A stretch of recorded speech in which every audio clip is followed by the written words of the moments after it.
Ladies and gentlemen, what if I told you that the biggest betrayal in hip-hop history actually occurred in a hotel room? No one was supposed to know about Ice because, just when you thought the story of Remy Ma, Papoose, and Fat Joe couldn't get any more complicated, leaked footage from a long-forgotten Miami hotel suddenly surfaced. And we're talking about dimly lit hallway cameras and two familiar figures sneaking past the lobby at 2:17 a.m. and a check-in receipt signed by Joseph Cartagena, often known as Fat Joe, next to reminisce Mackie, who was buried beneath Grammys and gold chains or the love affair hip-hop. And here's the real twist.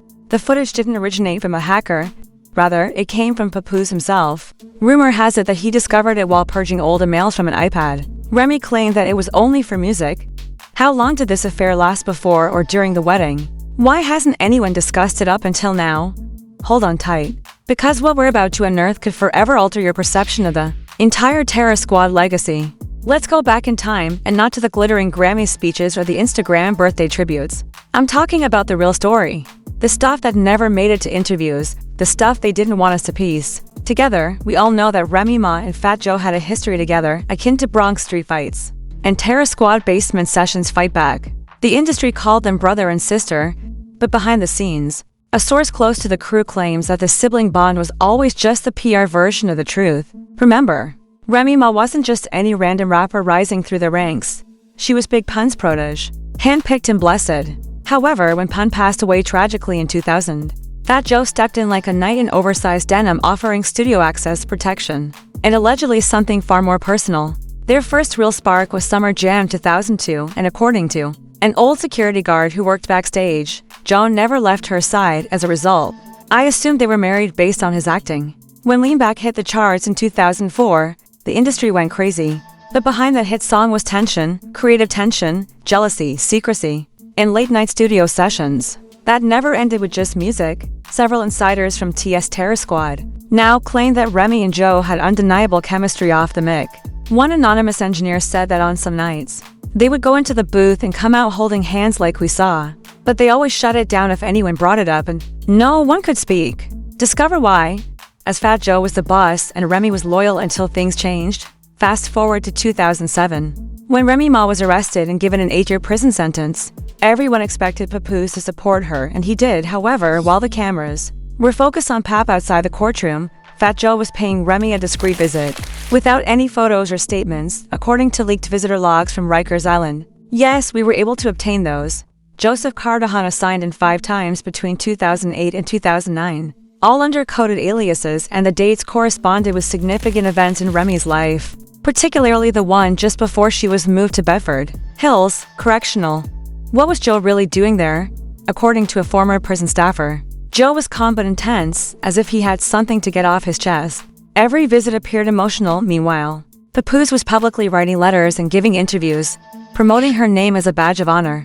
But if the jail logs are accurate, and from what we've seen, the real then Joe was the one who made those quiet, off-the-beaten-path visits. The question now becomes, was there something going on in that prison that even Papoose was unaware of? Some people surprised me with how much they cared. That's it, no names, just that look. And the host didn't dare press her further. Years later, Papu finds an old iPad while cleaning her house in the spring.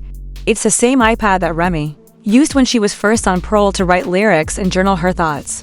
But it turns out that one file was never erased. The file name is 7th Floor Miami. The timestamp is April 3, 2011. The location is the Fontainebleau Hotel in Miami Beach. And an anonymous tech expert who looked at the metadata claims that the video was taken from a hotel hallway camera and shows Fat Joe entering first, followed by Remy Ma a few seconds later with no entourage, makeup crew, or stylists. According to the leak, they didn't return until the morning. The person close to Papoose claims that he was visibly shaken after viewing the file, but he didn't confront Remy directly just yet. Instead, he reached out to someone he believed could provide him with accurate information. We'll reveal their name in the next section because, believe me, this rabbit hole is just getting started, and what we're about to uncover could completely shatter your preconceived notions about Remy Ma and Fat Joe. Sweep behind Fat Joe, which is more than just heartbreak and betrayal wrapped in silence. But did he blow up? No. That's not Papoose's style. He throws bars first, asks questions, listens, and then moves with purpose. And that's exactly what he did, according to sources. He didn't even mention the footage to Remy at first. Instead, he began silently calling people who had been there back then, including tour managers, studio engineers, and personal assistants. And then he called her. The one person who was there for both Fat Joe and Remy Ma during those pivotal Terror Squad years. And who isn't afraid to stir the pot. She sang like a bird in 2012 under mysterious circumstances. But according to someone who overheard the conversation, it was never just music. Based on his protective demeanor, he would cancel sessions if she wasn't present. She even claimed that there were rumors of a situation in Puerto Rico where the crew had flown out for a show in 2006. Allegedly, Remy and Joe were spotted on a private yacht long after the rest of the team had returned to the hotel. Now, for the twist, Papoose confronted Fat Joe in private. Yes, that did happen. And Joe didn't deny knowing about the hotel, said, "It isn't what you think, Pap. But you don't want to go down that road, excuse me. But that's like saying, yeah, I buried the body. But trust me, he had it coming." What does that even mean? Insiders say that Papoose goes full detective mode and searches through old emails, old direct messages, and burner accounts. What he finds chilling is an email from 2011 that was sent to a private Gmail account that was used by Remy's nickname. At the time, it reads, "Miami was different. We can't keep playing like this didn't happen. You know I'd do anything for you, Jay." Not signed, Joe is not when Bronx rumors start to get loud. The truth isn't far behind. One underground podcast even released a blind item describing a platinum-selling NYC rapper whose long-term loyalty was tested by a queen with too many kings. I wonder who that could be. And fans, well, they didn't remain silent once rumors about the footage leaked on Twitter thanks to a since-deleted tweet from someone. They signed Fat Joe, just Jay. However, guess what? The email header metadata traces back to an IP address in the Bronx connected to an office studio, leased under Terror Squad Entertainment, claiming to be in the circle. Hashtags like hashtag Joe and Remy and hashtag Pape Serves Better began trending. Screenshots were posted on Reddit fan forums, and people speculated that Papoose had moved into the guest house for a while to think. According to insiders, he didn't, but Remy remained silent in public, posting studio clips and motivational quotes like "Real love stands the test of time, so realist," and Fat Joe not a peep, not even a cryptic IG live. That's how you know it's serious. Joe never stops talking. In a 2005 interview, Joe is sitting with Remy during a behind-the-scenes segment. At one point, he leans in and says, "I'll ride for her when the wheels fall off. That's my heart." At the time, people believed it to be just brotherly love. But now that everything is coming to light, that line hits differently and is hurting him more than speaking ever could. According to a source very close to the situation, Papoose contacted an old journalist friend who covered Ray's court case back in the day and didn't ask for a headline. He asked the press for clarification, saying, "If I send you something, do you think the world's ready for it?" That's something. It might be the entire footage, not just the hotel hallway clip. But what happened after, because the original file discovered on that iPad was only part 1. The next file is called Room 714_fold. Brace yourself. So here we are, the file that shouldn't exist. And it has a name that raises every red flag. You can imagine Room 714 full. The same file that allegedly turned Papoose's heart into stone. With no yelling or screaming, just silence. According to a video begins for minutes after Remy and Fat Joe enter the hotel suite. There was no music or party noises, only a faint light from the hallway camera, and an open room service tray, and low but clear voices at first. Like tension between two people trying not to make a mistake. Then the audio sharpens. Joe's voice comes through first and Remy answers. It was never supposed to go this far because those 10 words changed everything. Because if there was ever any doubt, if there was ever a gray area, that line made it black and white. It wasn't an accident. It wasn't just business. It was something real and hidden for a long time that was.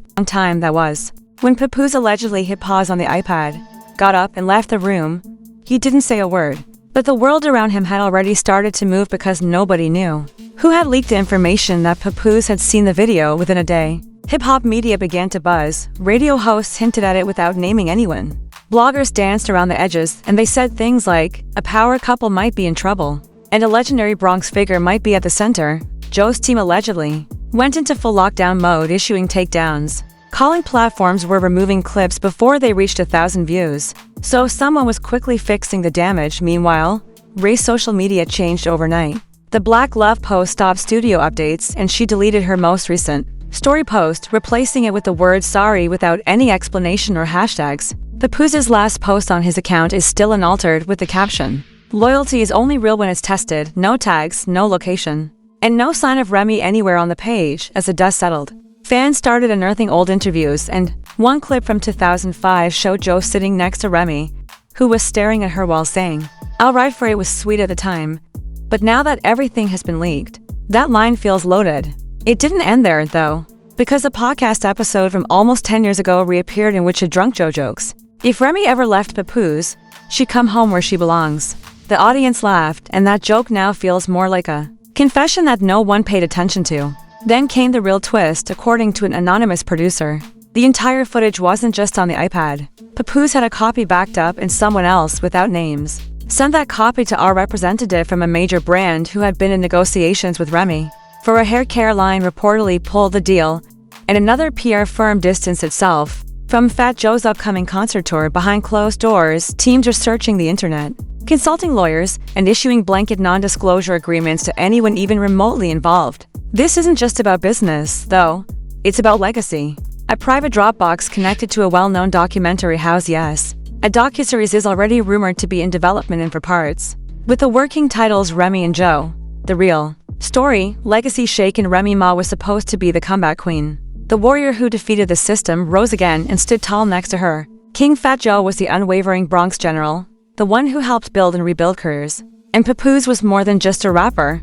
He was an icon of loyalty. The man who married Remy while she was incarcerated, the man who waited, the man who forgave.